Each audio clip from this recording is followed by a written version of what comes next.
Hey folks, today I'm excited to bring you a best of the best PAC-T test. What we're going to be doing today is we're going to be looking at 3 of the best 9mm pistol rounds that I've tested over the years. I've been doing the PAC-T testing for a number of years and have tested, I don't know, around 50 bullets since that time, and in some cases have tested the same bullet in different ways. Now, PAC-T, by the way, is our precision, accuracy, consistency, and terminal performance. And the 3 bullets that have done so well, considered our best 9mm bullets, are number 1, the Sierra or Sig Sauer V-Crown bullet. I can reload these, I do reload these, and I will be testing with a reload today. This is a 124 grain Sierra V-Crown.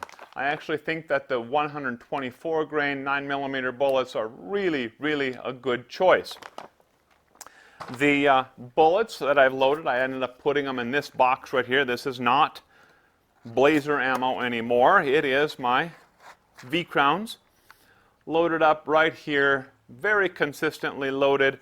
I use unique powder for these. This has been through a number of tests, PAC-T tests, barrier, no barrier, so on and so forth, and they have done pretty darn well. One of the best that I've tested. The second best of the best is the Federal HST, also a 124 grain offering. This is a plus P round, very nice round. Got the nickel plated or coated case right there. Yeah, once again, very nice round right there. It has done extremely well in all of our tests. Most recently, or very recently, I got a chance to test this. I bought this box of ammunition from Midway USA. They did so well, amazingly well. This is a 115 grain Corbond DPX, deep penetrating and expanding bullet. This is considered a barrier blind bullet. No lead in this thing whatsoever. It is a solid copper bullet. 115 grains again, and it did so well that I bought a bunch more of this from Natchez Shooter Supply. I actually got a better deal from that. This is the bullet we're going to be testing. Neat bullet, really did turn out well. Well, we're going to be going back out to the range, and all I'm going to do today is fire 3 rounds, 1 from each of those bullets, and I'm going to be firing it into ballistic gelatin. 20% NATO ballistic gelatin. I buy my ballistic gelatin from Clear Ballistic, and that's what I'm going to be using. This particular gel block has been remelted once, had a round or 2 in it. Pretty good condition, actually really good condition still. But here's the test.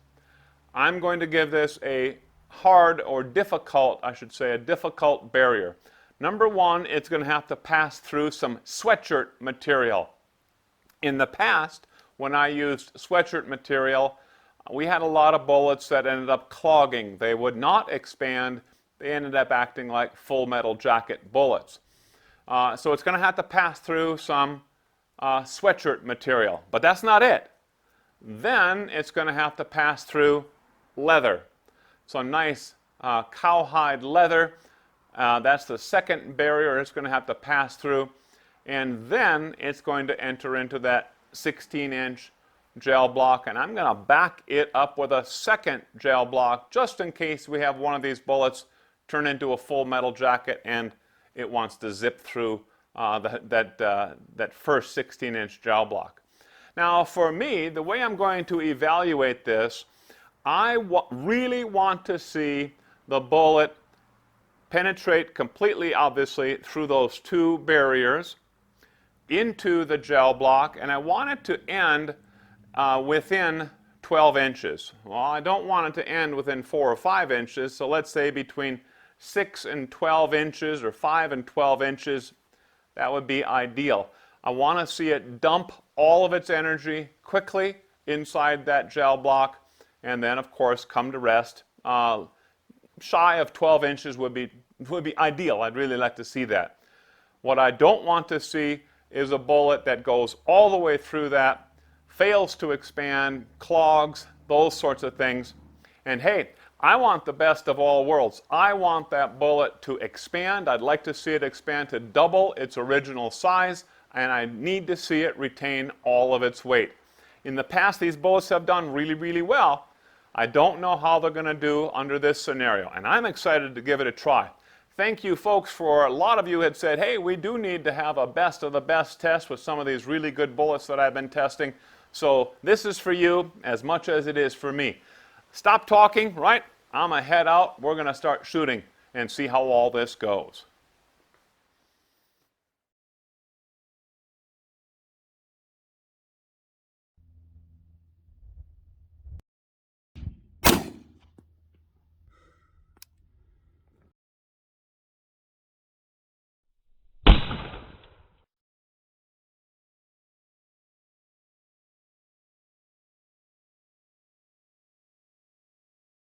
Well, I hit it pretty much right where I wanted to.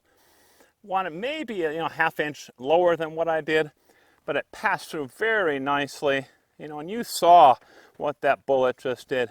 There it is. Very nice. If you want to call it a mushroom, that's an X pattern with this Corbon deep penetrating and expanding bullet. Boy, it looks like it did a really nice job. We will get some measurements on this and weigh it and all that good stuff like we've been doing and see how it did.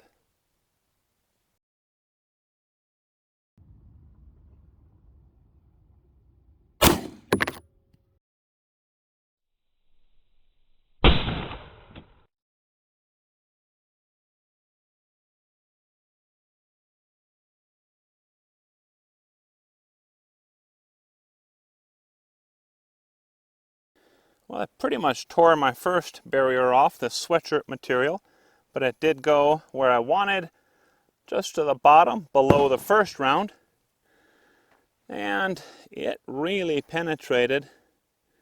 It is right there at the end, but we do have a nice looking mushroom on it. That's pretty much 16 inches.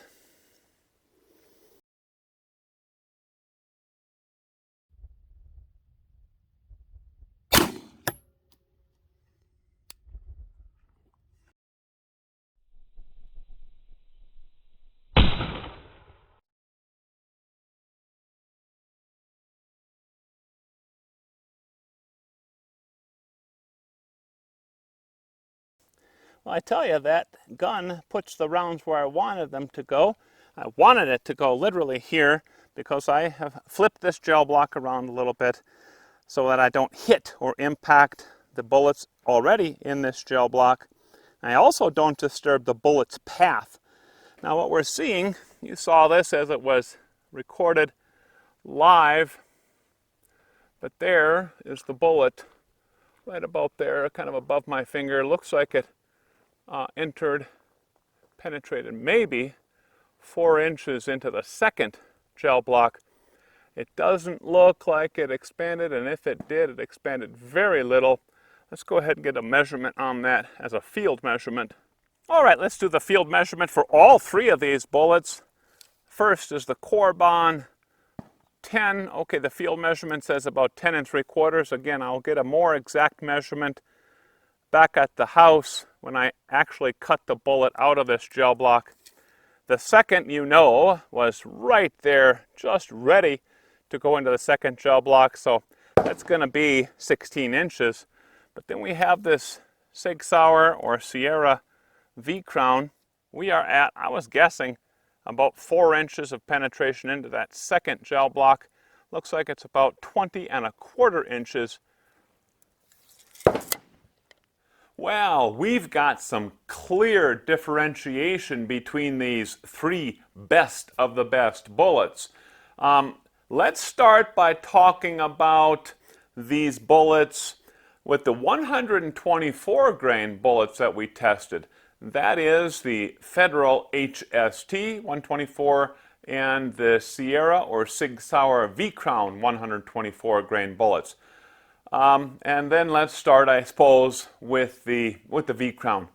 You know, if you're interested in how I actually extract these things from the gel block, do all my measurements, stick around until the end of this video, and I've recorded a short protocol on how I actually do this work. But now back to kind of our regularly scheduled program. This is the V-Crown. Very, very little mushrooming or expansion. It's pretty much the size of 0.355. The petals simply rolled back and flattened, almost flattened against the shank of the bullet itself. We'll see here that the bullet has been clogged by that green sweatshirt material, and this is a final penetration of 20 inches. It did retain 100% of its weight. The length of the bullet, or retained length, is 0.484, 158% expansion, and a score of only 267 some points. Far from the 400 points or thereabouts that this bullet was getting with the bare gelatin, soft barrier, and those sorts of things. In fact, this one did have problems with soft barriers in the past, and I was wondering how it would do, and it had done pretty well, but I was wondering how it would do with this new test, and it didn't do well. If you remember my criteria in the very beginning, in the intro of this video, I was looking for a bullet that would enter through or enter into that gel block after passing through those two barriers, expend its energy rapidly, and come to rest at 12 inches, about 12 inches or less. That's what I was looking for. I was looking for 200% expansion or double expansion or better, 100% weight retention. And really the only criterion that bullet, the V-Crown, satisfied was that it retained all of its weight. So not so good when we actually start pushing it with different types of barriers that in some ways may better emulate a real world situation. But now let's talk about the Federal HS2. This has been another one of our winners, best of the best type of bullets. And you know, it didn't do terrible. It certainly didn't do terrible. This is the bullet. Quite a nice expansion. Nice mushroom. And when I was extracting this, and you'll see this if you watch the protocol video, this bullet pushed along with it a nice little chunk of leather. It didn't clog it, but it carried it along into that gel block. This came to rest at 16 inches right on the end of that first gel block.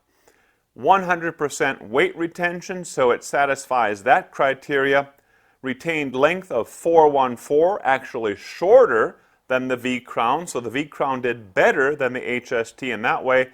But again, very similar expansion, kind of poor expansion, only 161%, just slightly better than the V-Crown. And this ended up with a score of only 282 odd points, 282. Again, a far cry away from that 400 that it was getting previously. But now let's go to what I will say is kind of our clear winner of the best, and that is the 115 grain Corbon. What's really interesting about this thing is it pretty much performed identical to how it performed in the previous test, which was only a very, very thin soft barrier, that 2 layers of 12-ounce cotton canvas. So let's look at the numbers on this one. The Corbon DPX penetrated 10.75 inches. That is a check. It satisfies that criteria. 100% weight retention, check there. The expansion, 230%. That's a big check right there. And an overall score of 437.5 points. An identical score to what it got with the pure soft barrier that we did previously. Now, it's interesting that all of these bullets, if we look at this graph here, the Federal HST and Sierra V-Crown did best, as we would expect, under what I called original bare gel testing. That's where they got their 400 points. Well, I guess the original V-Crown scored 397.5, but that's pretty close to 400 points. And its performance in other tests is what helped it get into the best of the best. The soft barrier test, we saw it drop, both of these bullets, we saw them drop just a little bit. The hard barrier test, jumping all the way there to the far right, the hard barrier test, we saw that the Sierra V-Crown did poorly in the hard barrier test. It did retain 100% of its weight, but there again, it penetrated 20¼ inches. So what's happening to that bullet is that it's clogging, having some problems that way, punching all the way through that first gel block and then well into the second gel block. And so it's expending its energy through 16 inches, 17, 18, whatever, to 20-some inches. And if you look at the size of that target in a home defense or personal defense situation, nowhere near 20 inches or even 16. But then again, that gel block is not really a perfect surrogate for the human body. Remember that the gel block is supposed to emulate soft tissue in a person, or even in some wildlife and big game animals. But it is a very consistent medium for our testing. Now, I won't talk too much about that. We have an entire video talking about why we do ballistic testing the way we do that, and a link to that video is going to be in the description as well. You'll find it there. But now let's wrap this up. All three bullets, one could argue, succeeded because they did punch through that, and they got inside the target. It didn't. Two of those bullets did not satisfy the criteria that I set out for. So in the most stringent sense, only one bullet passed the test, and that is the Corbon deep penetrating and expanding barrier blind bullet. Now, I know what some of you are thinking. You have not done a hard barrier test with this one. That hard barrier test, by the way, is where we used our sim bone, some really tough stuff to get through. So I think that is in order for the Corbon. We'll be tackling that in the future, so hey, stay tuned. Watch for the hard barrier test for the Corbon. This is a great bullet, really working well. Thanks for watching. Well, thanks for sticking around. I thought this was kind of a shorter video anyway, and it might be kind of interesting to kind of walk through the protocol that I use when I am measuring and grading, scoring all of these bullets. Of course, the final scoring comes in when I plug it into the computer and the Excel spreadsheet. But what we're going to do here is some really important stuff to document the results of each of these bullets. We're going to do it in the same order that we shot these yesterday, and we'll start off with a blank of this form right here, and I'll start off with this Corbon bullet. This was a 115 grain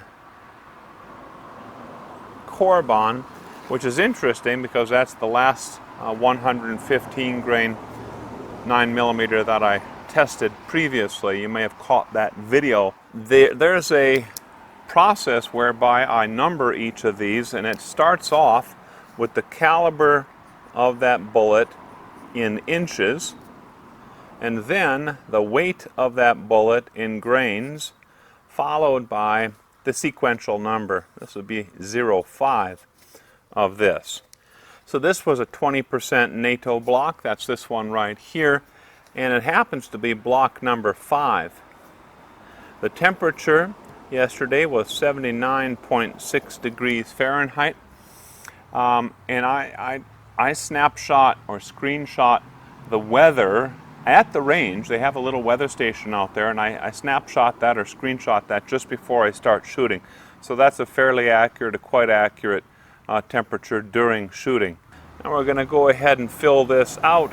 The caliber or cartridge, actually I'm concerned about the caliber here. That's 355 inches, and you'll see here that some of these parameters are labeled A, B, because they're being used later on.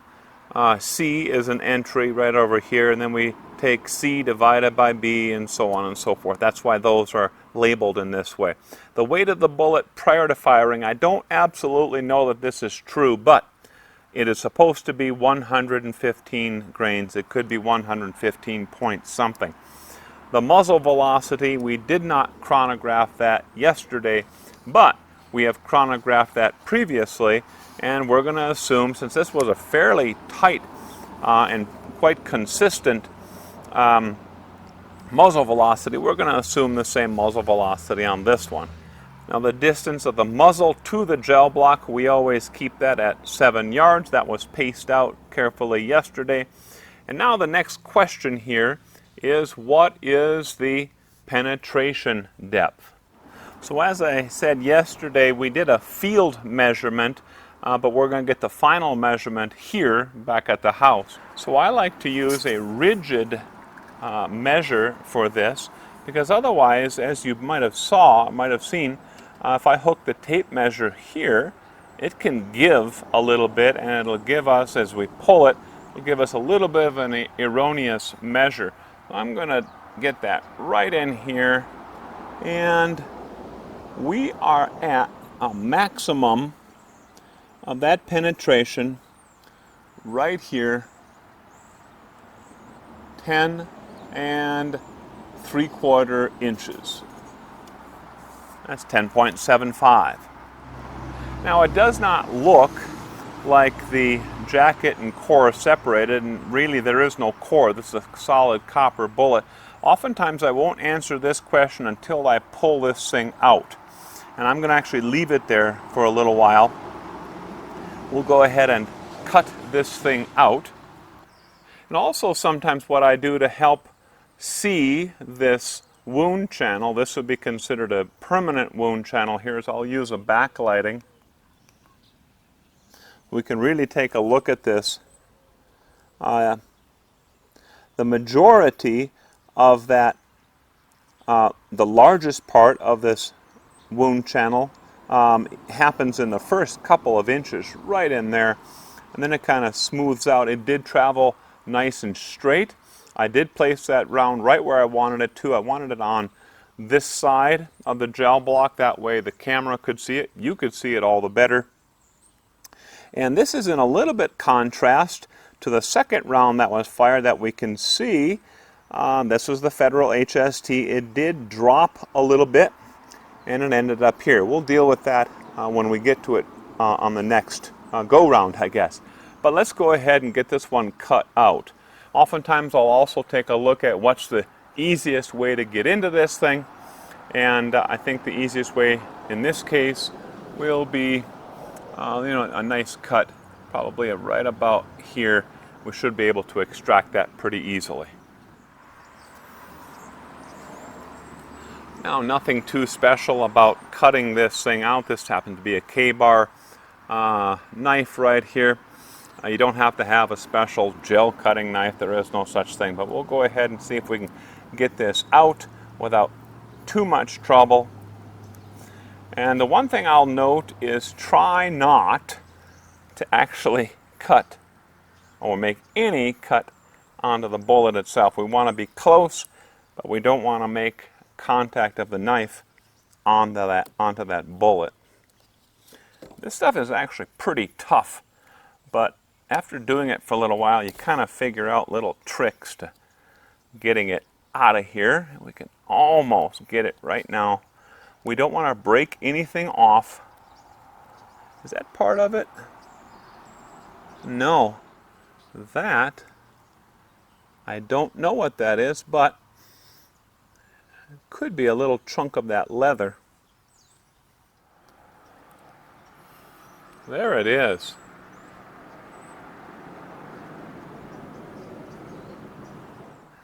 No jacket core separation.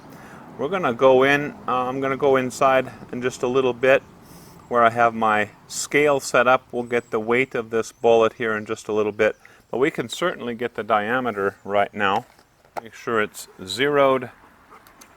And I'll take a couple measurements here. But what I want to do is I want to get the maximum diameter. That is 0.723, 0.818. Now this is a calculation. The percent of expansion, that is factor D divided by the original. So that can be filled in at any time. Then I like to look at the length of that retrieved bullet.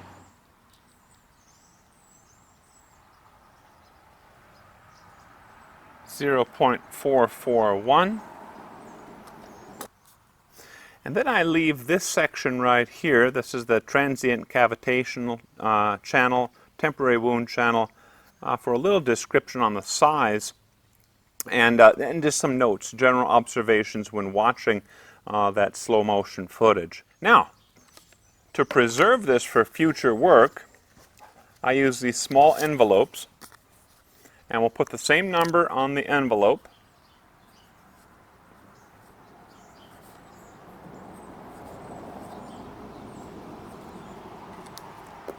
Pop this into here, and now I can reference it later on whenever I want to. I've got quite a collection of these now from over the years. Let's take a look at that second one. I'm not going to walk through everything in step by step, but I am curious. I want to get this Federal HST out of here, and there, that is that bullet. No cutting necessary. We're going to be able to get that right out of there without too much trouble. Now there also, and this is interesting,